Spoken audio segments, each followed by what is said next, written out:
Comme vous pouvez le voir, l'ensemble des armoires qui permettent de distribuer le service sont installées et allumées. C'est-à-dire que les services arrivent dans ces armoires et à partir de ces armoires, eh bien, les fibres vont jusque chez les habitants, chez nos abonnés qui ont souscrit au service La Fibre.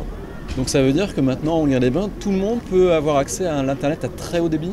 Oui, absolument. C'est la vitesse de 200 mégas actuellement et donc on peut avoir sur l'ensemble des terminaux du foyer du très haut débit. On estime qu'il y a à peu près 6 à 7 terminaux numériques par foyer aujourd'hui et donc on peut les desservir grâce à la fibre à la vitesse du très haut débit. Alors le message que vous voulez faire passer aujourd'hui, quel est-il en fait? C'est de dire qu'Anguin, c'est la première commune couverte 100% et que d'autres vont suivre?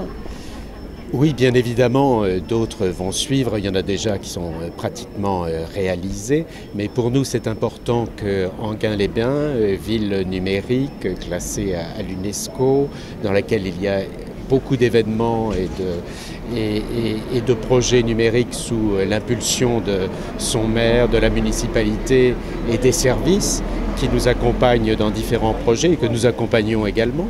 Et pour nous, c'est important de noter que cette étape essentielle est franchie et que l'ensemble de la population maintenant peut avoir accès aux services numériques que permettent la fibre. Alors justement, les services que permettent la fibre, c'est quoi précisément? Qu'est-ce que ça change dans notre quotidien quand on a la fibre optique chez soi?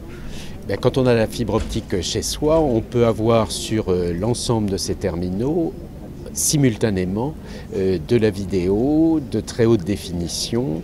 On peut avoir des jeux téléchargés en même temps que l'on peut envoyer, parce que ce qu'il y a de très différent par rapport au cuivre, c'est qu'on peut renvoyer des images à la vitesse de 100 mégas, ce qui est complètement considérable aujourd'hui.